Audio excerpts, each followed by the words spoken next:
Welcome back to our channel, besties. Today is a beautiful day, but honestly I am barely functioning because we have some absolute madness to unpack. Grab your iced coffees, lock your doors, and prepare to spiral with us, because the tea we are spilling today is hotter than a Forrester runway show. Let's get right into it.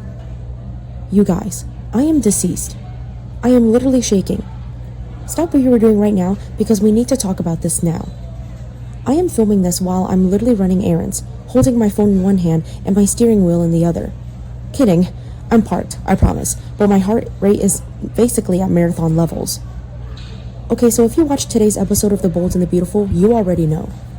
You already know that the final shot of the episode just fundamentally altered my brain chemistry. A figure. A very specific, very recognizable figure popped out of a clothing rack and scared the absolute hell out of Miss Dillon in real time. We did not see the face. We did not need to see the face. The hair said everything the face did not. It was Luna Nozawa hair. It was giving full-on, undeniable, I have returned from the grave to ruin your life, Luna Nozawa energy. I am straight up hyperventilating just thinking about it. Let's just talk about the hair for a second, because that hair was not road rash hair. That was salon, fresh, perfectly conditioned, expensive blowout hair. Which is honestly so unhinged. Like, how do you get hit by a car, fake your death, and still have better volume than me on a good day? Wait, veering off for a completely random tangent for a second, did anyone else notice that the clothing rack she popped out of was entirely beige and neutral tones? Like, Forrester Creations is usually so vibrant and colorful, but that specific corner looked like a sad minimalist capsule wardrobe, and I genuinely cannot stop thinking about why they chose those boring fabrics for a jump scare. It was basically a sea of oatmeal cardigans. Why oatmeal? Okay, wait, I'm glitching. Okay, back to the main event. The frame was Luna's frame. The vibe was Luna's vibe. Lisa Yamato was literally just photographed on the set for the 39th anniversary, so the death dupe theories that have been swirling for months are officially validated. Luna Nozawa is alive. We are calling it. We are putting it on the record right now. Wait, backtrack for a second. I missed a step. We need to revisit the actual incident because my mind is spinning and I need to lay out the facts. Back in November, Luna stepped onto that road and bam, disappeared off the screen. Nobody saw the impact. Nobody saw the body. Miss Dillon just confessed, sobbed her eyes out, and convinced everyone and herself that she was the one who drove the car that ended Luna Nozawa. Miss Dillon basically started building her entire personality around being the tragic, guilt-ridden woman who killed Luna.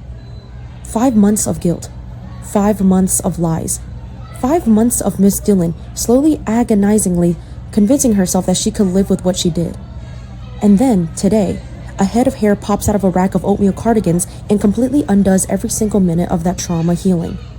It's legit the most insane television I've ever witnessed. And don't even get me started on the vibes of Miss Dillon's current living situation. This girl, this absolute clown, moved into the Spencer Beach house. She has been living in Bill Spencer's beach house ever since the accident, sleeping right next to Will Spencer. The sheer audacity of this woman. She is eating breakfast in the same kitchen where she filed her conscience away. She's making her little avocado toast and drinking her little matcha lattes, pretending she isn't carrying around the secret of a vehicular manslaughter like a haunted handbag. I am personally offended by her ability to compartmentalize. She's straight up acting like she didn't just mow down a girl who was running from the police. It's giving major sociopath energy, and I am totally living for the absolute terror she is experiencing right now. Oh, hold on, I should have mentioned this earlier, but Luna held Miss Dillon hostage in a closet at that exact same beach house back in July 2025. Did I say that yet? Ugh, my brain is mush. Moving on. Wait, no, I can't move on from that. The symmetry. The poetic cinema of it all. Luna locked her in a closet. And now Miss Dillon is living in the house where she was held captive, sleeping with the brother of the guy Luna shot. It is a tangled, messy, beautiful web of absolute garbage behavior, and I am here for every single second of it. Miss Dillon thought she won. She thought she eliminated the boss-level villain and got the beach house and the boy as her grand prize. But Luna Nozawa does not let things go. Luna Nozawa is the kind of girl who will hold a grudge from beyond the grave and use it to fuel her perfect blowout. Let's just remind ourselves exactly who Miss Dillon is dealing with here. Luna Nozawa is not just some random mean girl. She is a menace to society. She is a straight-up domestic terrorist. This is the woman who shot Liam Spencer at point-blank range. She put a bullet in Sheila for fun. Who shoots Sheila and lives to tell the tale? Luna Nozawa, that too. She's the woman who turned a Forrester Creations internship into a literal body count and then cried about it later with those big innocent eyes. The idea that Luna would survive a car running her down and quietly retire to Tahiti to sip Mai Tais is genuinely the funniest sentence anyone has ever typed. Luna is a predator. She came back for Miss Dillon first, because Miss Dillon owes her a massive debt. The clothing rack was just a warning, besties. The next visit will not be a jump scare. It will be a reckoning. And speaking of Forrester Creations, can we just take a massive detour to talk about the security in that building? And don't even get me started on the vibes of the security team. Where is Charlie? Is anyone checking badges at the door? How does a presumed dead assassin just waltz into the design office and hide inside a rack of beige sweaters? I am genuinely baffled. Anyone can just walk into the most prestigious fashion house in Los Angeles. Sheila does it, Remy Price does it, and now Ghost Luna is doing it. They need to fire their entire security staff. Okay, sorry, my brain is buffering again. Back to Miss Dillon's absolute nightmare. Plus, can we just acknowledge that Miss Dillon is already drowning in office drama? She is currently in the middle of this insane war between Electra Forrester and Will Spencer.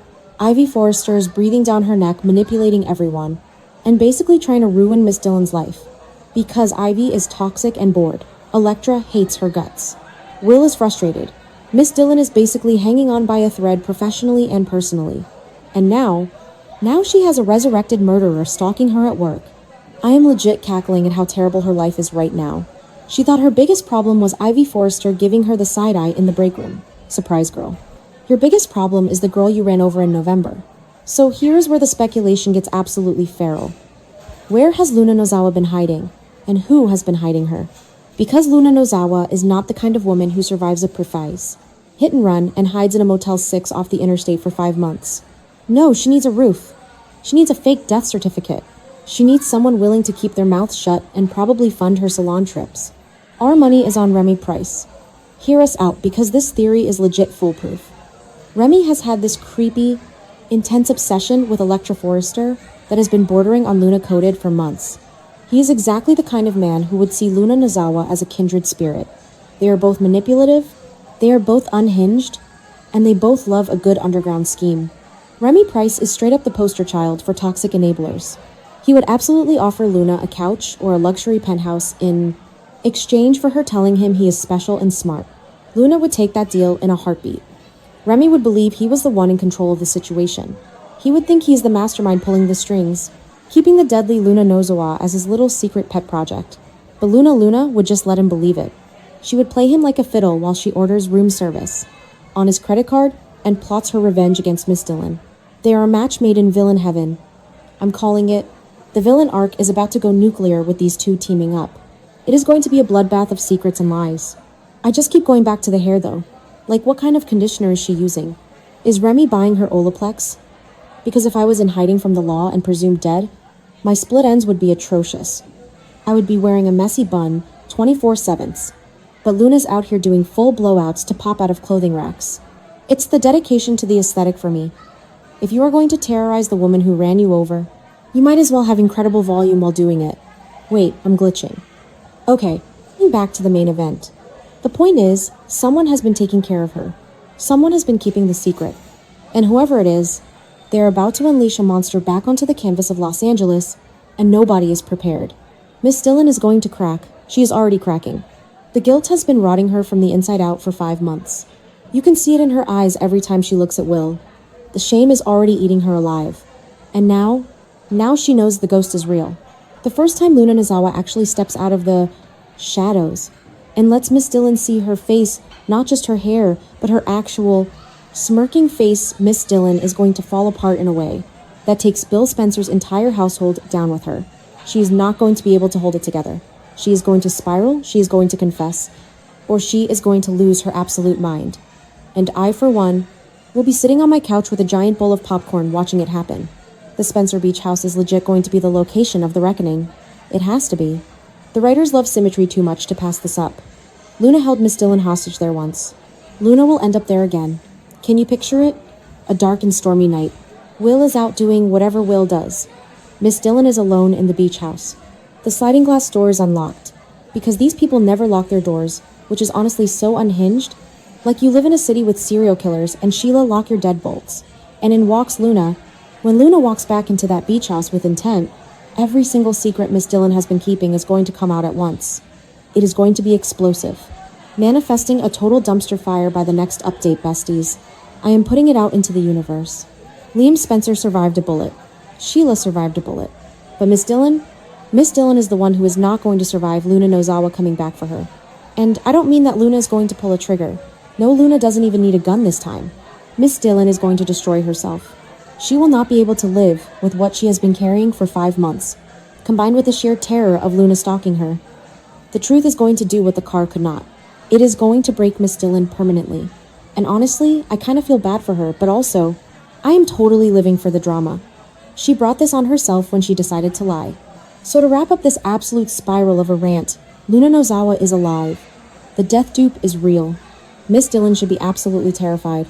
Bill Spencer should be installing a state-of-the-art security system and locking his doors. And the rest of Los Angeles should be checking every single clothing rack in every single boutique in town. Because if Luna Nozawa is back, nobody on The Bold and the Beautiful gets to feel safe again. Do you think Remy Price has been hiding her? Is there someone even more unhinged behind this resurrection? Drop your theories in the comments because my brain is officially fried. I need to go lie down and process this. Stay safe out there and seriously check your closets.